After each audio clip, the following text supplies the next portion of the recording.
हे ईश्वरा सर्वांना चांगले बुद्धी दे, आरोग्य दे, सर्वांना सुखात आनंदात ऐश्वर्यात दे, सर्वांचं भलं कर, कल्याण कर, रक्षण कर आणि तुझे गोड नाम मुखात अखंड राहू दे. सद्गुरुनाथ महाराज की जय. सद्गुरु पैमौली मातोश्री माय्यांना प्रथम कृतज्ञपूर्वक वंदन. आणि आपण सर्व सद्भक्त सत्सोद्योग आपणा सर्वांना आदरपूर्वक नमस्कार.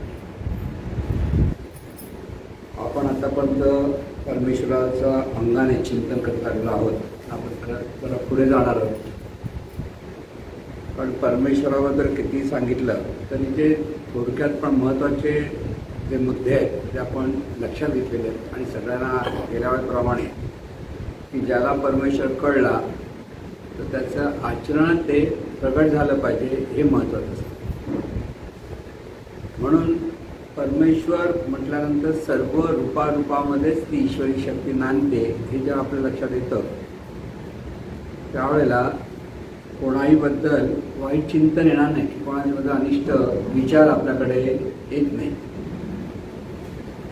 आणि हे महत्त्वाचं लक्षात आहे. परमेश्वर परमेश्वर म्हणजे नेमकं काय हे कळत नाही म्हणून जीवनामध्ये सगळे गोंधळ आहे. म्हणून हे परमेश्वराची संकल्पना आली कुठून हाही प्रश्न आहे ना. की ही परमेश्वराची संकल्पना प्रत्येक धर्मामध्ये सांगितली गेलेली आहे. धर्म ज्याला आपण म्हणतो ते धर्म म्हणजे तथाकथित धर्म असं जीवनविद्या म्हणते. हे जे धर्म असं ज्यावेळेला आपण म्हणतो त्यावेळेला मग हिंदू, मुस्लिम, ख्रिश्चन, आणखीन त्या पारशी वगैरे जे आहेत, शीख आहेत, जैन आहेत, बुद्ध आहेत, असे अनेक धर्म आपण म्हणतो. जीवनविद्या त्याला संप्रदाय म्हणते. धर्म याचा अर्थ लोकांना कळत नाही म्हणून ते सगळे त्याला धर्म म्हणतात. आता संप्रदाय आणि धर्मामध्ये फरक काय असा प्रश्न पडायचा. संप्रदाय म्हणजे ज्याला समता प्रदान केली जाते तो संप्रदाय. संप्रदाय आता नाम संप्रदाय मंडळ असं होतं ना पूर्वी. की एक सामूहिकपणे लोकांना एका योग्य मार्गाने कसं जीवन जगायचं हे एखादी व्यक्ती, मोठी व्यक्ती सांगते. आणि त्याप्रमाणे काही रीतिरिवाज की जीवन जगात आणखी सण साजरे केले जातात. सगळं आपण पाहतो ते प्रत्येक धर्मामध्ये तसं आहे. प्रत्येक धर्म त्या त्या पद्धतीने ते सांगत असतात. धर्म असं ज्याला आपण म्हणतो तर धर्म म्हणजे जीवन जगण्याची खरी पद्धत. आता ज्याला संप्रदाय म्हणतो तिथे जीवन जगण्याचीच पद्धत सांगतात आणि तेही सांगतात. पण धर्म हा एकच आहे, अनेक धर्म नाही. सर्व मानव धर्म असं जे आपण म्हणतो हा तो माणूस कोणत्याही धर्माचा असो, जातीचा असो, पंथाचा असो तो माणूस आहे. आणि माणसाने माणसाबरोबर माणसासारखं वागून परस्परांना सुखी करणं हा मानव धर्म आहे. लक्षात घ्यायचं. मग तो जात, धर्म, पंथ. आता इथे गोंधळ काय होतं की एखादा हिंदू धर्मीय दुसऱ्या धर्माचा कळत नकळत द्वेष करतो, मत्सर करतो. तर दुसरा धर्मीय ह्या धर्मातल्या लोकांचा, दुसऱ्या धर्मातल्या लोकांचा द्वेष मत्सर करतात. आणि हे जेव्हा द्वेष मत्सर होतो तर तिथे मानव धर्म लोप पावतो. माणूस प्रत्येकाकडे पाहताना आपलेपणाने पाहण्याऐवजी तो अमुक धर्माचा, तो अमुक पंथाचा अशाच पद्धतीने त्याच्याबद्दल अनिष्ट चिंतन करतात. त्यामुळे हे वेगळे वेगळे जे धर्म म्हणतात ते जीवन जगण्याची एक पद्धत ती त्या त्या काळात त्या त्या परिस्थितीनुसार सांगितलेली आहे. पण प्रत्येकाचा विचार वेगळे वेगळे आहेत आणि त्याला निसर्ग नियमाचा अधिष्ठान आहेच असं नाही. काही ठिकाणी आहे, काही वेळेला नाही. कारण निसर्ग नियम हे अनादी काळापासून आहेत आणि अनादी काळापर्यंत राहणार आहेत. निसर्ग नियम बदलू शकत नाही. पण धर्मातल्या रीतिरिवाज बदलू शकतात. लक्षात ठेवा. कारण त्या निसर्ग नियमावर अवलंबून नसतात. आणि निसर्ग नियमावर अवलंबून नसल्यामुळे ते धर्म म्हणता येत नाही. तर त्यांना तुम्ही बाबा आम्ही फॉलोअर्स आहोत म्हणतो की नाही. आम्ही जसे सद्गुरूंचे जे फॉलोअर्स आहेत. फॉलोअर्स म्हणजे अनुयायी करणारे, म्हणजे त्यांच्याप्रमाणे त्यांनी जे सांगितलं त्याप्रमाणे वागणं आहे. असे प्रत्येकाने ऐका, जसं मोहम्मदभाई कमालांनी काही सांगितलं असं आहे तसं त्यांचे अनुयायी जे झाले त्यांना मुस्लिम धर्मीय म्हणतात. जीसस क्राइस्टने काही स्वतःच्या अंगाने काही सांगितलं त्याचे अनुयायी झाले ते स्वतःला ख्रिश्चन धर्म म्हणतात. हिंदू धर्म असा खरा धर्मच नाही आहे. हिंदुत्व किंवा जीवन जगण्याची खरी पद्धत जी वेदाने सांगितलं आहे तिथे हिंदुत्व आहे. नंतर पुरोहित वगैरे आपल्याला आपण हिंदू धर्मीय सांगत पुढे लोकांना पुढे नेलं. त्यामुळे ती हिंदू धर्म ही संकल्पना नाही, कारण हिंदू धर्माला कोणच संस्थापक नाही. सगळ्या धर्मामध्ये सगळे धर्म संस्थापक आहेत, पण हिंदू धर्माचा एक संस्थापक दाखवता येत नाही. प्रत्येक धर्मामध्ये एक विशिष्ट ग्रंथ आहे, पण हिंदू धर्मामध्ये अनेक ग्रंथ आहेत. कोणी काय करायचं सगळ्यांना स्वातंत्र्य आहे. म्हणजे तो धर्म म्हणता येत नाही, तर ती एक सुंदरशी विचारधारणा त्या काळामध्ये वेदा काळामध्ये निघाली आणि त्याच्यातून त्यांचा अनुयायी करणारे काही लोक त्यांना स्वतःला ते हिंदू धर्म म्हणतात, त्याला हिंदुत्व म्हणतात. कारण हिंदुत्व आणि हिंदू धर्माच्या खूप मोठे वादविवाद चाललेले असतात. प्रत्येकजण आपापल्या दृष्टीने योग्य तो अर्थ समजतो सोयीचा. पण खरं हिंदुत्व कुठे आहे, जे जीवनविधेच आहे की माणसाने माणसाबरोबर माणसासारखं वागून परस्परांना सुखी करण्याचा प्रयत्न करणं, इथे हिंदुत्व आहे, दुसरं काहीच नाही. पण एवढं हे समजण्याचं कठीण आजच्या काळामध्ये परिस्थिती आहे. म्हणून धर्म म्हणजे काय, की धर्म म्हणजे धारणा. आपल्या मनामध्ये जीवन जगण्याची एक धारणा असते, कशा पद्धतीने आपण जीवन जगलं पाहिजे. तर जगातल्या प्रत्येक माणसाला सुखच हवं आहे. सुखाशिवाय दुसरं माणसं कोणाला काय हवं नको आहे, कोणताही धर्माचा जातीचा असून दे. त्याला सुख म्हणजे सुखाची धारणा. ज्याने सुखाची धारणा होते त्याला धर्म म्हणतात. की आपण सुखाने जगण्यासाठी जे करायचं आहे त्याला त्या मार्गाला धर्म म्हटलं गेलं. पण ज्याने सुखाची धारणा करायची म्हणजे कशाने हे कोणाला कळलं नाही. तर ज्याने सुखाची धारणा करायची म्हणजे निसर्ग नियमानुसार वागणं ही धारणा म्हणजे धर्म.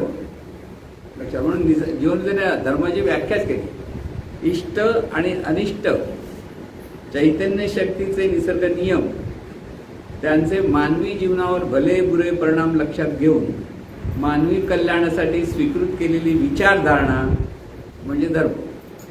म्हणजे धर्म काय, विचार करण्याची जी पद्धत आहे आपली त्याला धर्म म्हणतो आपण. जीवनविद्या धर्म कशाला म्हणते लक्षात घ्या. जीवनविद्या हिंदू आहे, मुसलमान आहे, ख्रिश्चन आहे असं नाही. जीवनविद्याला एकच माहिती आहे की निसर्ग नियमाच्या अधिष्ठानावर जीवन जगलं पाहिजे. आणि निसर्ग नियमाच्या अधिष्ठान जीवन जगायचं तरी कसं, की नियम लक्षात ठेवून आपल्याला सुखात राहण्यासाठी नेमकं कसं वागलं पाहिजे हे ज्याला कळलं त्याला म्हणतात धर्म. म्हणजे धर्म म्हणजे दुसरा अर्थ, समजा ऍक्शन आणि रिॲक्शन हा नियम आहे. आता ऍक्शन रिॲक्शन नियम असल्यामुळे आपण जी ऍक्शन करणार आहे त्याची रिॲक्शन आपल्याला मिळतेच हे ज्याच्या लक्षात राहील तो ऍक्शन जपून करतो. बरेच लोक ऍक्शन जपून करत नाही, मनात जे आलं ते रिॲक्शनच करतात. ऍक्शन झाली पाहिजे पण लोक रिॲक्ट होत असतात. कारण प्रत्येक जण काहीतरी दिसलं, काहीतरी मनातले विचाराच्यातून ते सतत जे बोलतात ते रिॲक्ट होतात. त्यांना आपल्याला परिणाम चांगला होईल की वाईट होईल याचा विचार करत नाही. आणि म्हणून चांगला वाईट विचार न करता जेव्हा जे काही लोक बोलतात त्याला रिॲक्शन म्हणतात. आणि त्या अनिष्ट रिॲक्शनची रिॲक्शन परत आपल्याला वाईट मिळते. म्हणून आपली ऍक्शन अशी असली पाहिजे प्रत्येक ठिकाणी की त्याची वाईट रिॲक्शन येणारच नाही.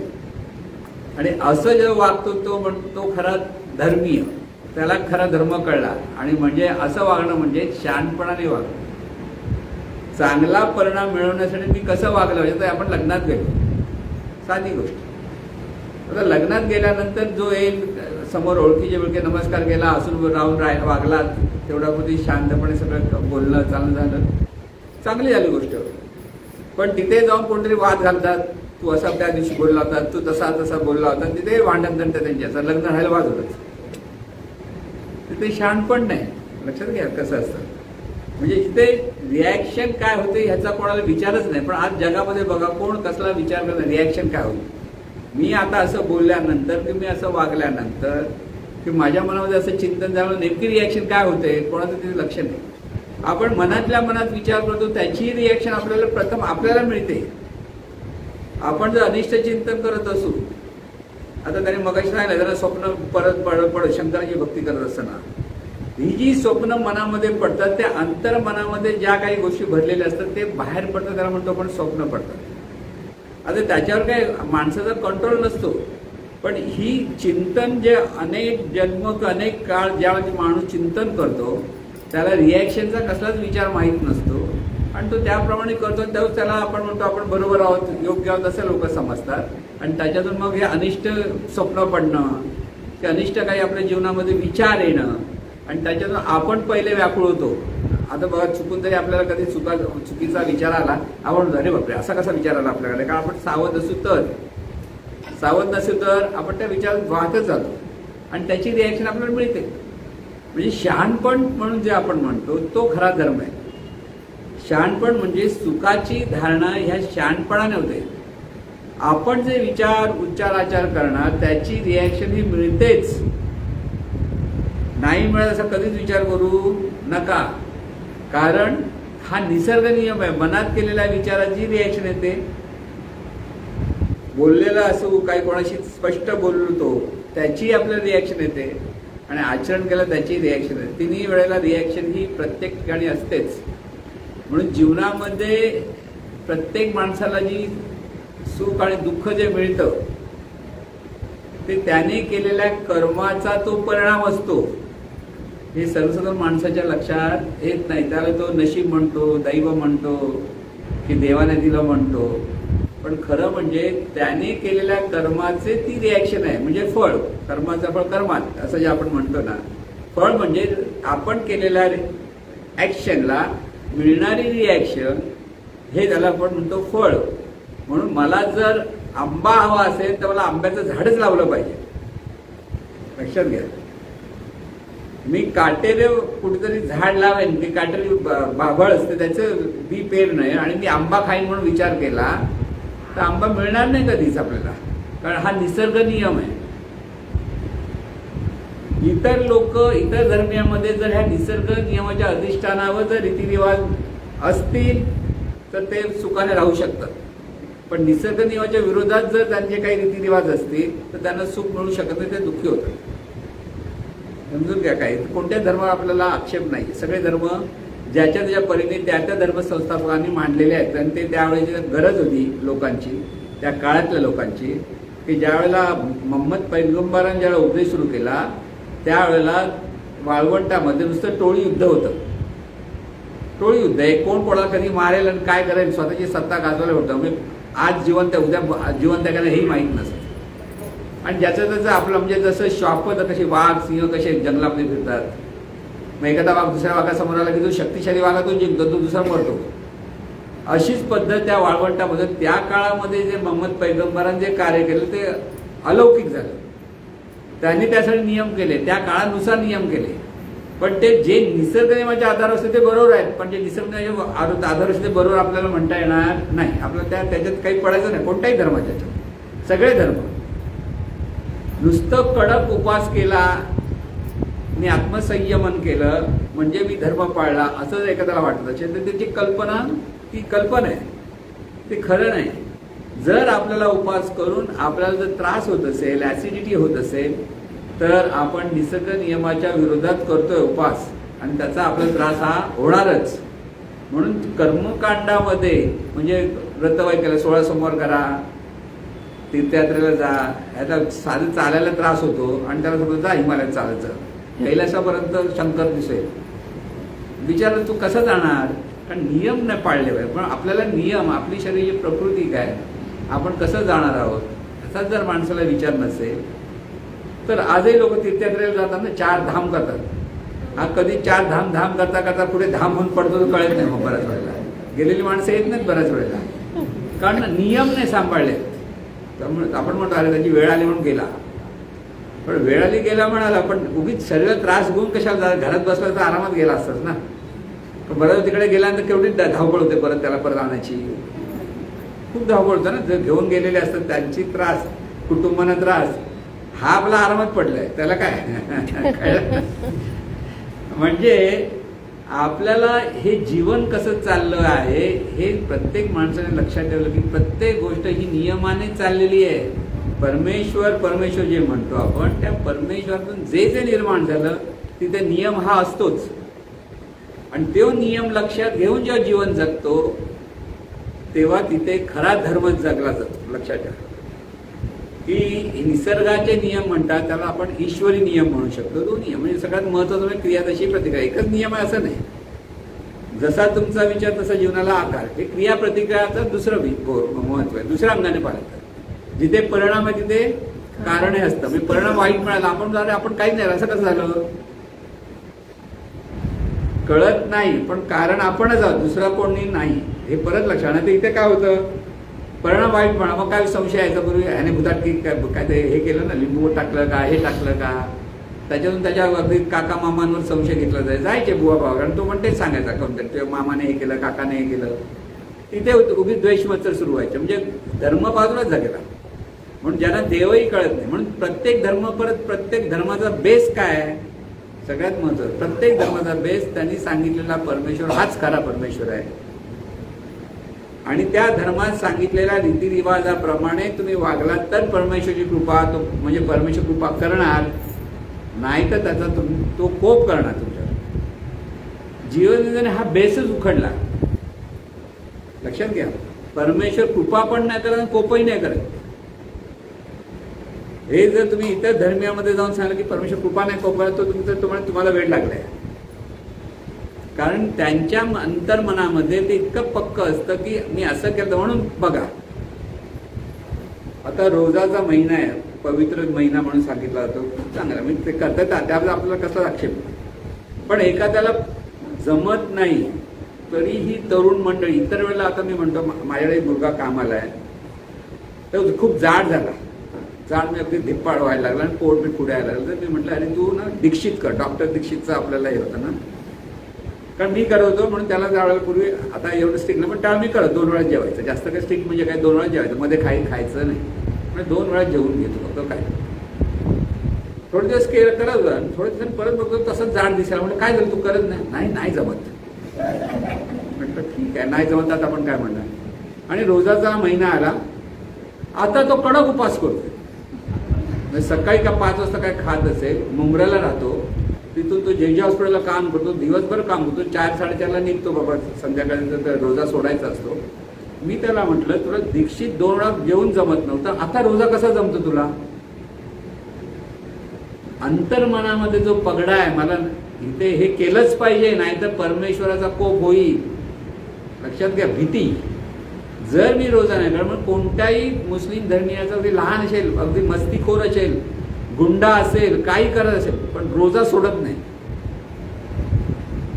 हे लहानपणापासून अंतरावर इतकं घट्ट धरलं जातं पण त्याला निसर्ग नियमाचा बेस नाहीये.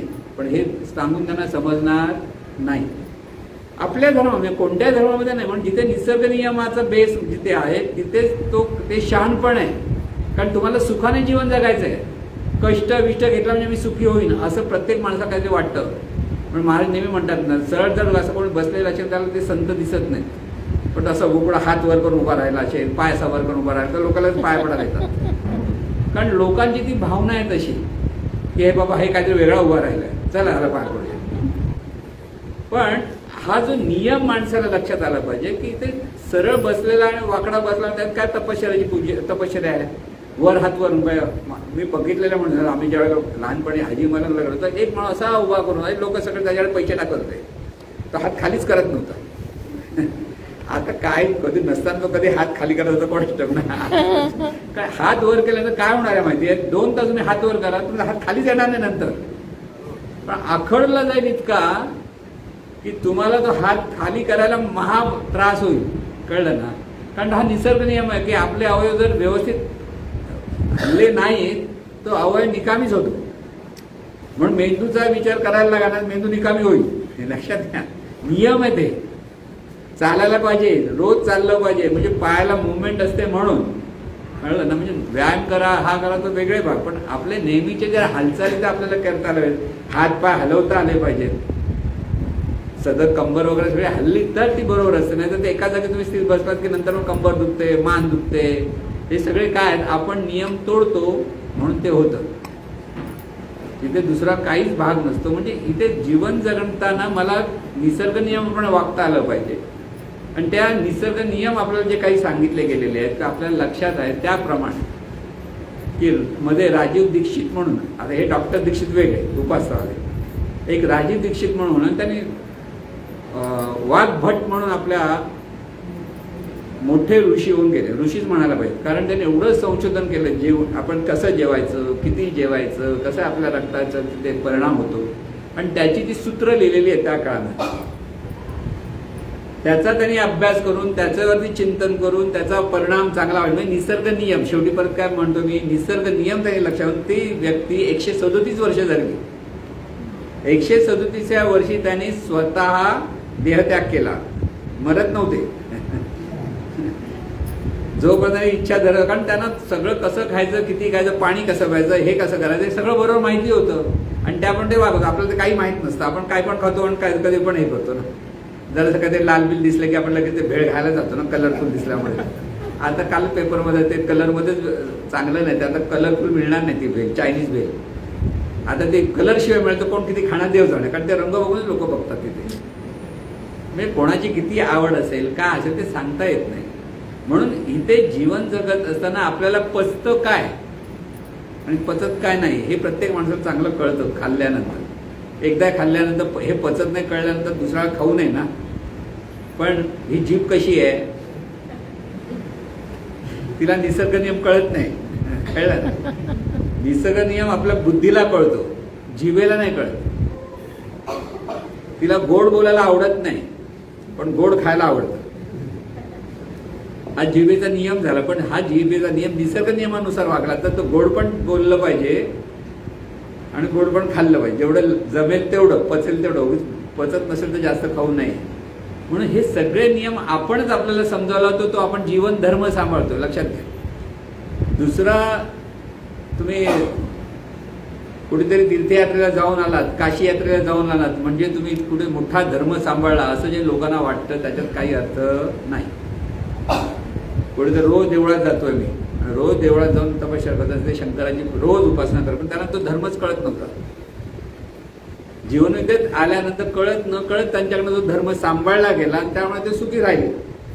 लक्षात घ्या, सुखाची धारणा होण्यासाठी आपल्याला ऍक्शन आणि रिॲक्शन हा एकच जो नियम आहे तो वेगळ्या वेगळ्या पद्धतीने समजून घेता आला तर आपण कसे विचार करायचे, कसं बोलायचं, कसं वागायचं हे आपल्याला कळतं. आपण छोट्या गोष्टीमध्ये उभी निराश होतो. जरा काय झालं, कोणी बोललं की आपण बरं झालं हा असा बोलला. इथे आपण नियमच तोडतो. तो काय बोलतो त्याच्याकडे, मी काय आहे माझ्याकडे.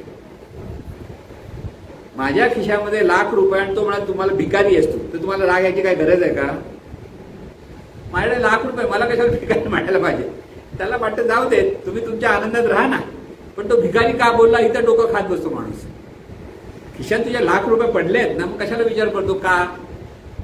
तू अज्ञानी आहेस कोणी तुम्हाला म्हटलं. आता बघा, जीवनविद्येतल्या माणसाचं कोणी तो अज्ञानी म्हटलं की राग येतो, की अहंकारी म्हटलं. तुम्ही म्हणाल की दिवस आपण तुझा अहंकार गेला नाही असं बोला बघा, एखादा प्रवचन करायला जाऊ तुम्ही का हालत होईल तुमची, कळलं ना.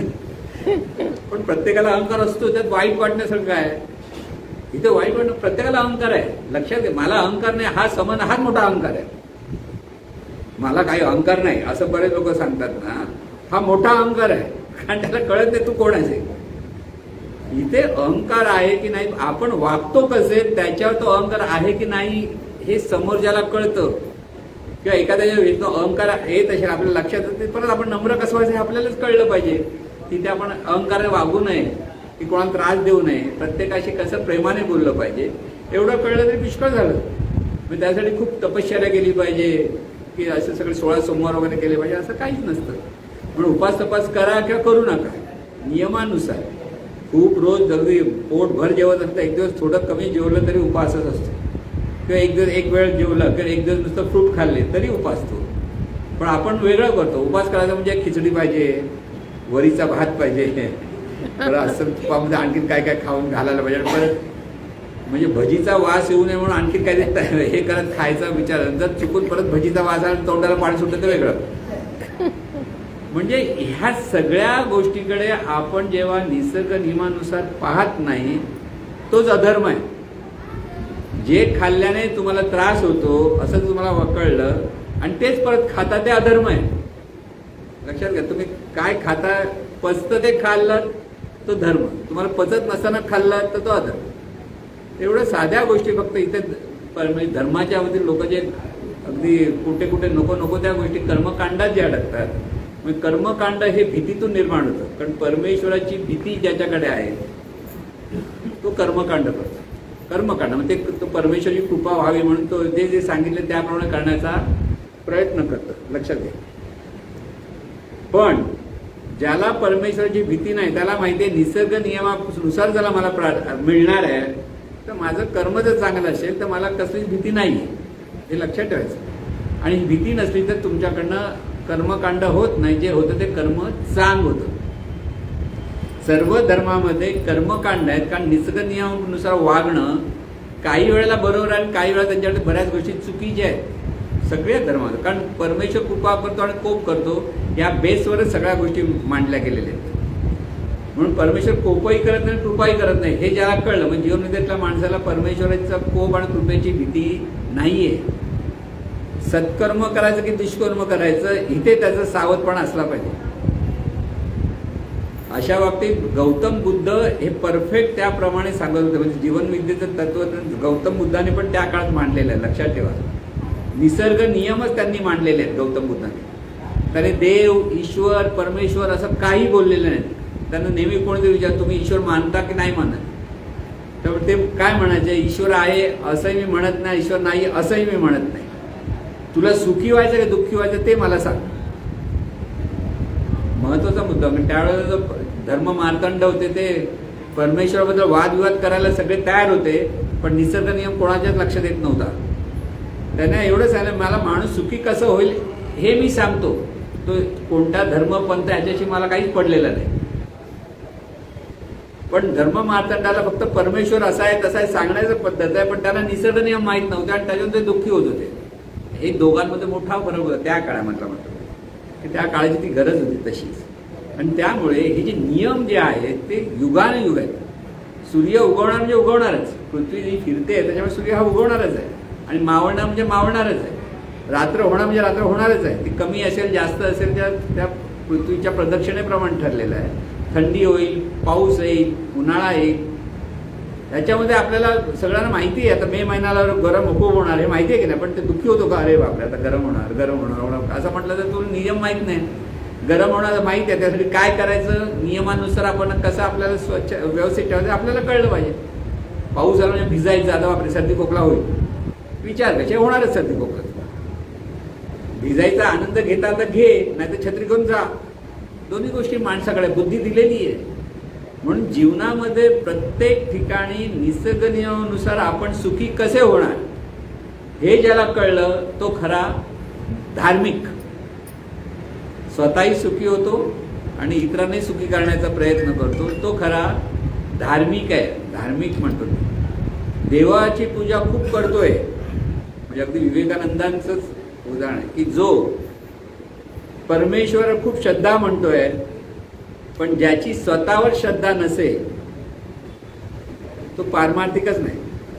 पण तू कोण आहे हे जोपर्यंत तुला कळत नाही तोपर्यंत तुला धर्म हा कळणारच नाही. म्हणून धर्म म्हणजे धारणा, आपल्या मनामध्ये जी धारणा आहे जीवन जगण्याची जी धारणा आहे ती जर शहाणपणाची असेल तर आपण सुखाने जीवन जगू शकतो. जे मिळेल त्याच्यात समाधान आणि अधिक चांगलं होण्यासाठी प्रयत्न, दोन्ही गोष्टी माणसाला हव्या. रात्री गाढ झोपता पण आलं पाहिजे आणि सकाळी उठल्यानंतर अगदी मनापासून काम करण्याची ताकद पण आपल्याकडे असली पाहिजे. दोन्ही गोष्टी आपल्याला हव्या. तुम्ही गाढ झोपला सकाळी उठवत नाही म्हटलं तर काही खरं नाही, कुठेतरी नियम तुटले जातात आपल्याकडनं, हे लक्षात घ्या. म्हणून ह्या सगळ्या जीवन जगताना निसर्गाचे नियम लक्षात घेऊन आपल्याला सुखी कसं व्हायचं आहे, म्हणजे सर्व सुखी आपण आणि सर्व सुखी कसे होतील ही ज्याच्याकडे जे चिंतन असतं आणि त्याच्यातून तो जे विचाराचार करतो त्या धारणेला धर्म म्हणतात. म्हणजे आपल्या मनातला आता एक बाजूला करायचा की हा माणूस हिंदू धर्मीय आहे, तो हा मुसलमान धर्मीय आहे, हे परंपरेने काहीतरी आलेल्या तत्व वाईट आहे असं काही समजू नका. म्हणून ज्या धर्माचे तुम्ही त्या धर्मात राहा. जीवनविद्या काय सांगते, कारण महाराजांना कोणी विचारलं तुम्हाला नवीन धर्म स्थापन करा, म्हटलं ना एवढेच आधी कमी येतं, आणखी नवीन धर्म घालून कशाला गोंधळ घालू. मी एवढंच म्हणेन, जो मुसलमान आहे त्यांनी जीवनविद्येचं तत्वज्ञान घ्यावं आणि त्याप्रमाणे वागला की तो विश्वधर्म झाला. जो हिंदू धर्मीय आहे, स्वतःला हिंदू म्हणतो, त्याने जीवनविद्येचं तत्वज्ञान समजावा आणि त्याप्रमाणे वागावा, म्हणजे तो खरा विश्वधर्म झाला. म्हणजे सगळ्यांचा धर्म एकच, तो म्हणजे विश्वधर्म, मानव धर्म. हे ज्यावेळेला आपल्याला लक्षात येतं त्यावेळेला माणूस खऱ्या अर्थाने जीवनाकडे चांगल्या निर्मळ नजरेने पाहू शकतो. जे आम्ही अमुक धर्माचा म्हणून जे आपण पाहायला लागतो त्या दुसऱ्या धर्माकडे तुच्छतेने पाहण्याची आपल्याकडे कळत नकळत भावना असते. आम्ही श्रेष्ठ आहोत, काही इतर श्रेष्ठ आहेत, की आपण कनिष्ठ आहोत, हे जे सगळ्या माणसाला वाटतं त्याच्यातून तो सुखी होऊ शकत नाही. जेव्हा श्रेष्ठ आणि कनिष्ठ याच्यामध्ये जेव्हा आपण अडकतो त्यावेळेला आपल्या मनामध्ये सतत भेदभावाची भावना येते आणि भेदभावाची भावना आली की तिथे दुःख निर्माण झालंच म्हणून समजा. किती माणूस म्हणाला आम्ही भेदभाव करत नाही, तरी तिथे भेदभाव हा असतो माणसाकडे. आणि म्हणून अगदी भेदभाव जाण्यासाठी स्वरूपी राहणे हा स्वधर्म असं संतांनी सांगितलं. सकल धर्म माझी धर्म, स्वरूपी राहणे स्वधर्म. की हे सगळं स्वरूपाचं जीवन आहे, चैतन्य स्वरूपाचं जीवन आहे. तिथं कोण माणूस पशु पक्षी सगळे चैतन्य स्वरूपच आहे. हे ज्याच्या लक्षात येतो तो खरा स्वधर्म पाळला असं संत सांगतो. पण आपल्याला ते कळायच्या अगोदर आधी मानव धर्म तर कळला पाहिजे. माणसाने माणसाबरोबर तेवढंच आदरपूर्वक बोललं पाहिजे, सन्मानपूर्वक बोललं पाहिजे आणि आपल्या मनामध्ये समोरचा माणूस सुखी व्हावा हे ज्यावेळेला धारणा आपल्याकडे यायला लागते त्यावेळेला आपण धर्माने जीवन जगायला लागतो. देवादिकांची रोज पूजा केली पण इथे भेदभाव जर केले तर त्याचा काही अर्थ उपयोग होत नाही. देवादिकांची पूजा करू नये असं, देवादिकांची पूजा केली की मनाला समाधान होत असेल करा, पण ती पूजा झाल्यानंतर जर तू भेदभाव करत असशील तर तुझा धर्म बुडाला. ह्या सगळ्यातून आपल्याला म्हणून कर्तव्य धर्म, स्वभाव धर्म, गुणधर्म असं जे सगळं म्हणून कर्तव्य धर्म. आपण ज्यावेळेला जे कर्म करतो ते कर्तव्य धर्माने केलं पाहिजे. कर्तव्य धर्म काय? प्रेमाने, कृतज्ञपूर्वक, कल्पकतेने, कौशल्याने आपण आपलं काम प्रामाणिकपणे करायचं, म्हणजे तो कर्तव्य धर्म पाळला. इथे गुणधर्म असं म्हणतो. आता लिंबाचा धर्म काय? आंबट. चिंचेचा धर्म काय? आंबटपणा तिचा गुणधर्म आहे. आता त्या वस्तूचा तो गुणधर्म मान्य आपल्याला, पण माणसाचा गुणधर्म काय? माणसाचा गुणधर्म तू ईश्वर आहेस हा खरा गुणधर्म, तोच माणूस विसरतो. तू ईश्वर आहेस पण आपल्याला तू अमुक जातीचा, धर्माचा, पंथाचा करून स्वतःला नको त्या आवरणामध्ये गुरफटून घेतोस, म्हणून तो अधर्मही होतोस. माणसाचा दुसरा धर्म काय? प्रत्येकाचा माणूस सुखी व्हावा ही मनापासून आपल्याला भावना असली पाहिजे आणि त्याप्रमाणे आपली कृती असली पाहिजे. हा विचार जेव्हा आपल्याकडे असायला लागतो त्यावेळेला तो मानव धर्म असतो. तिथे कोणाही भूताचा न घडो मत्सर, वर्म सर्वेश्वर पूजनाचं हे तुकाराम महाराज सांगतात, तेच व्यवस्थित समजलं पाहिजे. म्हणून धर्माच्या नावाखाली आपण आपल्या मनामध्ये काही बऱ्याच गोष्टी जे चिंतन करतो ते बऱ्याच वेळा अनिष्ट असतं. की बघा त्या धर्माचे असे लोक आहेत, ह्या धर्माचे असे लोक आहेत, त्या धर्माचे तसे लोक आहेत, म्हणजे काय ती अनिष्ट चिंतन असतात. आणि नेमकं तुमच्यासमोर तो धर्माचा माणूस आहे, तुमच्या मनात तसेच विचार यायला लागतात. ही माणसं, ह्या धर्माची माणसं अशीच आहेत असे म्हणणारे बरेच लोक आहेत. कोणताही धर्माचा माणूस असाच नसतो, जो तो आपापल्या संस्कारातून तसा असतो. आता आपण म्हणतो दहशतवादी हे एका विशिष्ट पंथाचे लोक आहेत, ते विषय असं काही नाही. आपल्या धर्मामध्ये, हिंदू धर्मामध्ये काही कमी दहशतवादी आहेत? भरपूर आहेत. कारण ते संस्कार का स्वतःचं राज्य निर्माण करणे लोकांना किती छळलं, लाखो लोकांना त्यांनी छळलं. म्हणजे खरा सर्वात मोठा दहशतवादी हिटलर, की जो अनेकांना त्यांनी छळलं स्वतःच्या मोठेपणासाठी. हुशार होता, सगळं चांगलं होतं, तरी सुद्धा हा डोक्यात असलेला दहशतवाद तोही धर्माच्या नावाखाली त्यांनी छळलं. जर्मन लोकच हे चांगल्या धर्माचे वंशज, चांगले वंश म्हणतात ते. म्हणजे आपण हायब्रिड वगैरे म्हणतो ना, ते घोड्याची हायब्रिड अशी असते, कुत्र्याची हायब्रिड म्हणजे जर्मनी, बाकीचे लो ब्रीडचे लोक. बरोबर सांगतो सर. म्हणजे ह्याच्यातून माणूस कसा किती वेडावाकडा वागतो ते आपल्याला हिटलरच्या उदाहरणातून कळतं. आणि सर्वसाधारण माणसाकडे ती हिटलरसारखी सत्ता मिळतो तसंच वागणार जर तशी डोक्यात असेल तर. म्हणून हे जे दहशतवादी जे म्हणतात ते धार्मिक, म्हणजे आपल्याला हे केल्यामुळे स्वर्ग मिळतो ही त्यांची भ्रामक कल्पना आहे. त्याच्यातून निरपराध लोकांना मारतात, तो सगळा अधर्मच असतो, त्यांना ते कळतच नाही. आणि म्हणून इथे धर्म धर्म म्हटल्यानंतर मी सुखी असलं पाहिजे आणि सर्व सुखी आपल्यामुळे असले पाहिजेत.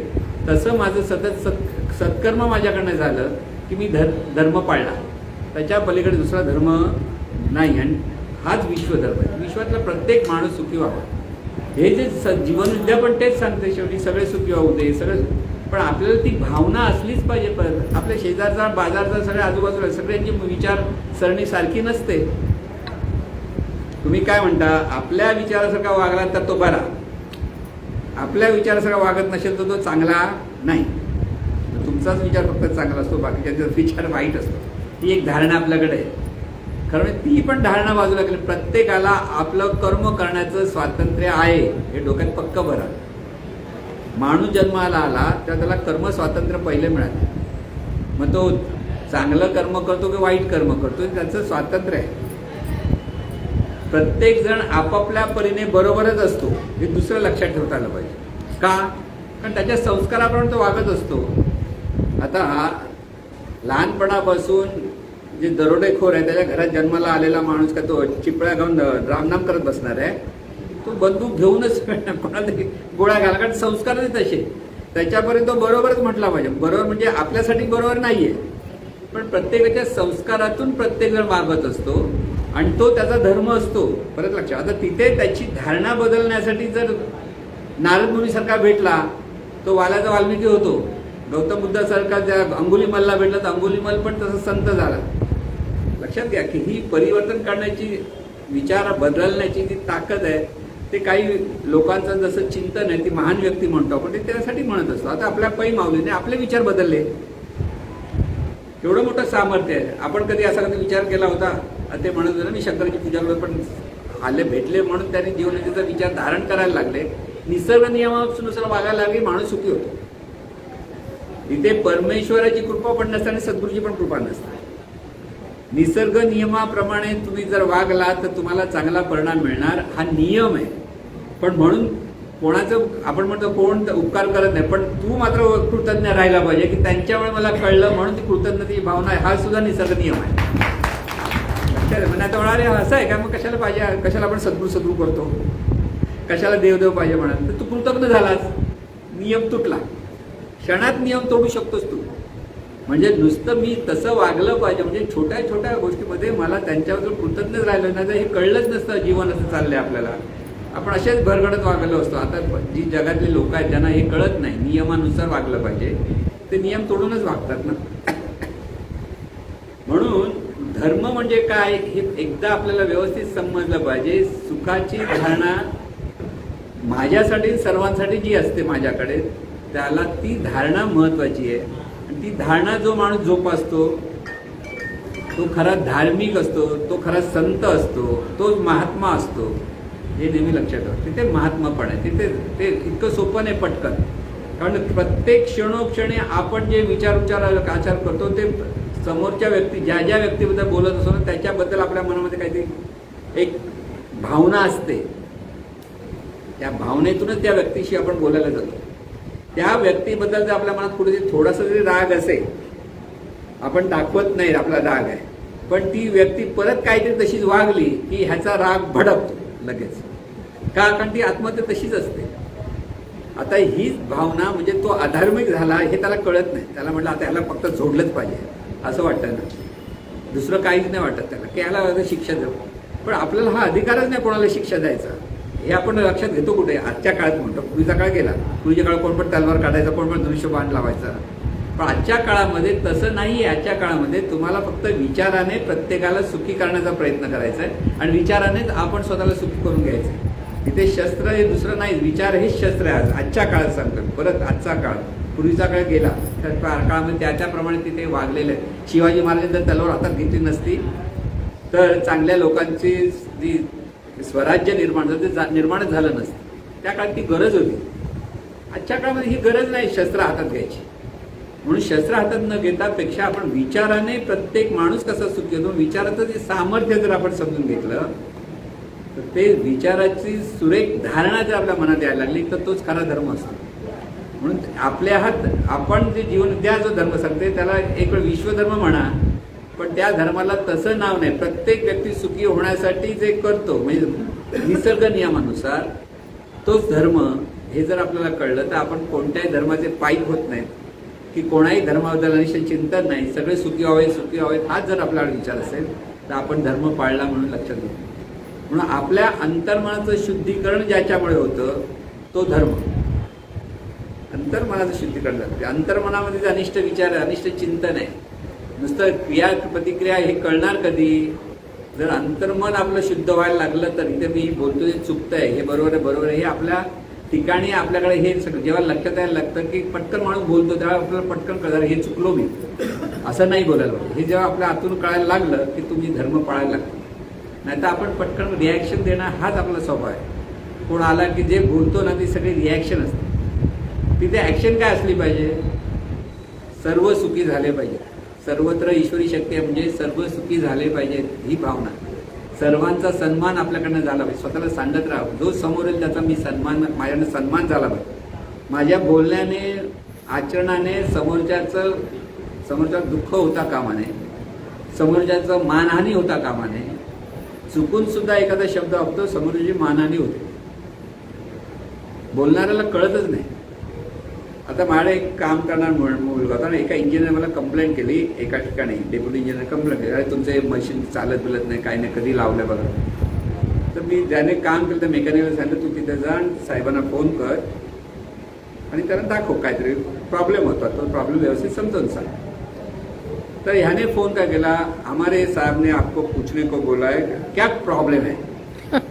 त्या डेप्युटी इंजिनियर डोकं बोललं, मी कधी साहेबाचं नोकर आहे मला विचारतोस, ते साहेबाला जाऊन विचारतो मी सांगितलंय काय आहे काय. त्याला बोलायची पद्धत माहीत नव्हती आणि त्याला समजायची पद्धत माहीत नाही. तो रागावला. म्हणजे आता ह्याच्यात काय चुकलं, कोणाला चुकलं म्हणत नाही, पण प्रत्येक जण आपल्या कल्पनेतून भावनेतून. आता तो मी डेप्युटी इंजिनियर माझी असं कसा बोलला, म्हणजे तो कधी मला कळलं, मी परत त्याला विचारलं काय झालं साहेब काय, तो अरे त्याला काय कळतं काय माझ्याशी कसा बोलायचं. आता मी म्हटलं अहो साहेब आता तो बिचारा काम करणार माणूस आहे, त्याला तुमच्याशी कसं बोला नाही, पण तुम्हाला आदरपूर्वक बोलत होता पण तुम्हाला समजलं नाही. म्हणजे ह्या छोट्या छोट्या गोष्टीमध्ये आपण एकमेकाबद्दल काहीतरी निर्णय धारणा धरतो. सासू सून म्हणजे काय असतं, ती सून अशी का बोलली याची उलट्या अंगाने विचार करते ती सासू, म्हणजे छळणारी सासू, चांगली सासू असते. आणि सासू असं का वागते, मला छळण्यासाठी वागते हा विचार धरते ती सून. म्हणून सासू सुनेचं वेळा भोपळाचं, म्हणजे किती सासू सून चांगली वागली तरी बघ म्हणणार बघा मुलीवर कशी वागते, माझ्यावर तशी वागत नाही. कारण तसं ती बघतच असते की वागत ते की नाही वागत. म्हणून इथे ह्या गोष्टी आपण विचारातून करत असतो आणि त्याच्यातून छोट्या छोट्या गोष्टीमध्ये आपण अधर्म करत असतो. खरा धर्म एकच, आपण सुखी झालं पाहिजे, सर्व सुखी झालं. म्हणजे कुठेही तुम्ही जा, समाजामध्ये जा किंवा घरी जा किंवा राष्ट्रामध्ये कुठेही फिरा, जिथे समोरच्याला तुम्ही सन्मान करायला लागा मनापासून. म्हणून मला जपानी लोक आवडतात, लगेच वागतात. तुम्ही असे वाका बघा कुठे जाऊन, सगळे लोक आधी वेडा म्हणतील.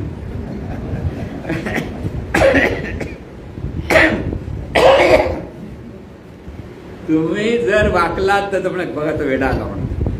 पण काही काळानंतर ते म्हणतील अरे चांगला माणूस आहे. कारण कोणतीही चांगली गोष्ट केली की त्याला हसायची वृत्ती आहे समाजामध्ये. आधी हसतात, नंतर त्याच्यावर वेडावाकडं बोलतात, पण काही काळानंतर परत ते आदर करतात. या तीन गोष्टी मानवी स्वभाव येतो. म्हणून तुम्हाला कोण हसत असेल तर तुम्हाला लक्षात येईल की तुम्ही योग्य मार्गाने जात आहे. लक्षात घ्या. तुमच्याबद्दल आणखीन काहीतरी म्हणतो तो वेडा आहे, असा वागतो तसा वागतो असं तुम्हाला आता मी बरोबर आणखीन चाललाय. पण बरोबर जेव्हा तुम्ही अट्टाहासाने जाता त्यावेळी मग सगळे तुमच्यावर जेव्हा चांगले बोलायला लागतात तेव्हा तुम्हाला कळेल की आपण जेव्हा योग्य मार्गाने हसले म्हणजे आपण मार्ग चुकलेला नसतो. आपला योग्य मार्ग काय. पण निसर्ग नियम लक्षात घ्या. प्रत्येक वेळेला कोण हसतं काय, लोक काय बोलतात, लोकांमुळे असं कसे वागतात त्याला काय नाही. आता आपले विश्वनाथ कामत मोठ्याने प्रार्थना म्हणून निघायचे. त्याला पूर्वीचे लोक बघणारे काय म्हणत असतील माहितीये, आधी बेवडा होता आता वेडा झाला. खरं का सांगतो, बघणारा माणूस. पण हळूहळू रोजच ते तसे म्हणता आल्याबरोबर तो कंडक्टर पण थांबवावा लागला, बस अरे बाबा विठ्ठल आला. लक्षात घ्या, परिवर्तन जे होतं, तुम्ही एखाद्या चांगल्या विचाराची धारणा करून जेव्हा जीवन जगायला लागतात तर लोक आधी हसतील, टीका करतील, आणखीन काहीतरी बेडवाकडे बोलतील. पण जेव्हा तुम्ही त्याच मार्गाने चालणार, का तुमचा मार्ग जर निसर्ग नियमाशी सुसंगत असेल तर तुम्हाला घाबरण्याचं काही कारण नाही. तुम्हाला त्याचं फळ चांगलं हे मिळणारच, हे लक्षात ठेवा. ही जी धारणा जेव्हा आपल्याकडे असेल सत्कर्माची, तर आपण हा धर्म सांभाळतो आहोत हे लक्षात घ्या. आपल्याला धर्म सांभाळायचा. धर्म म्हणजे धारणा. परत लक्षात, आपल्या मनामध्ये धारणा काय, निसर्ग नियमाशी सुसंगत असली पाहिजे, हेच लक्षात. निसर्ग नियम तोडायचा नाही. आपली प्रत्येक क्रिया ही रिस्पॉन्स किंवा प्रतिसाद किंवा साधच झाली पाहिजे. आपण समोरचा असा वागतो म्हणून मी असा वागलो, समोरच्याने दगड मारला म्हणून मी पण दगड मारला, ही प्रतिक्रिया आहे. समोरच्याने दगड मारला, मी झेलून बाजूला ठेवला, तर ती क्रिया आहे. तुम्ही त्याला परत दगड मारलाच नाही तर ती क्रिया झाली. पण असं होतं का आपल्याला? नाही होत.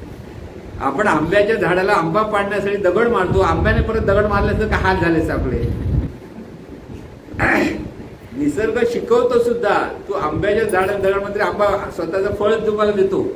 आपण उलट करतो, आपल्याला कोणी दगड मारतो, आपण उलटा दगड मारायला बघतो. जर एक मारला आम्ही 4 दगड मारू म्हणतो ना.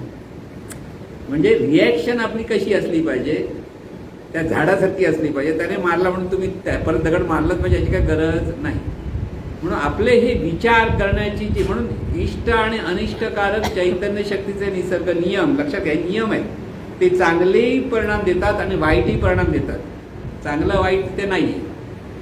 हे परिणाम लक्षात घेऊन मानवी जीवनाच्या कल्याणासाठी, म्हणजे आपलं हे सर्व जीवन मानवी जीवनाचं आपल्या सर्वांचं कल्याणासाठी स्वीकृत केलेली विचारधारणा म्हणजे धर्म.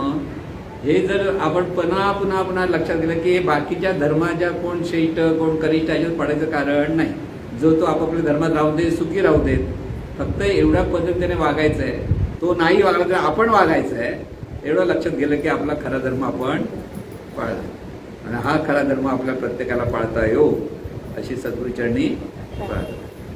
हे ईश्वरा सर्वांना चांगली बुद्धी दे, आरोग्य दे, सर्वांना सुखात आनंदात ऐश्वर्यात ठेव. सर्वांचं भलं कर, कल्याण कर, रक्षण कर.